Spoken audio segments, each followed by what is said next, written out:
you know, what, over, and when India wrap this innings up and the series 4-1. What's the name of this song? Waving the flag? Waving flag. Waving flag? Yeah. What colour would that be?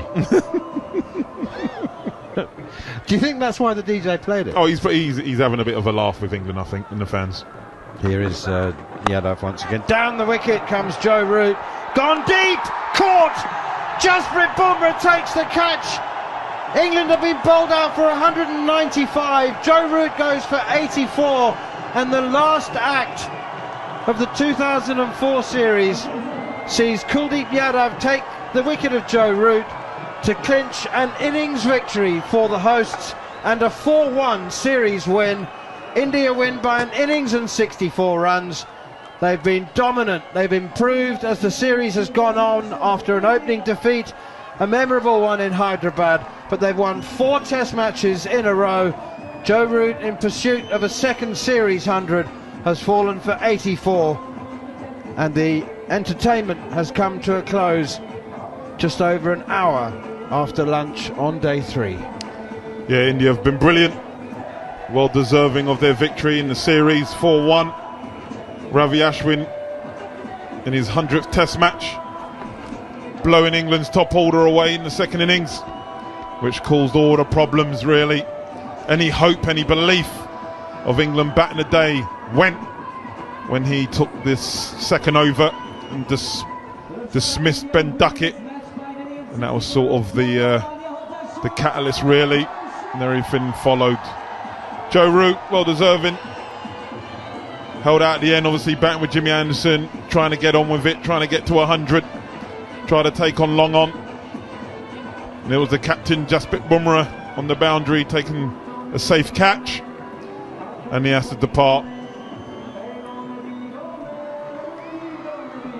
And now all the formalities begin. It's been a disappointing end, obviously, for England, but the writing's been on the wall, in all honesty, from the second session on day 1, when they lost 6 wickets in the session between lunch and tea, and eventually bowled out for 218, and they were chasing the game from that moment onwards. The players exchange congratulations. All of the management, coaching staff and all the reserve players come out of the changing rooms and shake hands with their opposite numbers. Ashwin becoming just the 4th cricketer to take a 5-wicket haul in his 100th test match, to go with 3 of the other great spinners of all time, Murali and Shane Warne, and countryman Anil Kumble. So Ben Stokes has seen the tour end in disappointment, but it's sport, it's cricket, albeit test cricket. It is very important, but it's not life and death, and the England captain's got a smile on his face as he congratulates all of his opposite numbers. He has said himself before this test match that a team's improvement and progress is not always measured in results, and although it's been a disappointing end to the series, there has been plenty of high points, not the least of which the 2 spinners, Tom Hartley and Shoaib Bashir, who've taken 38 wickets between them.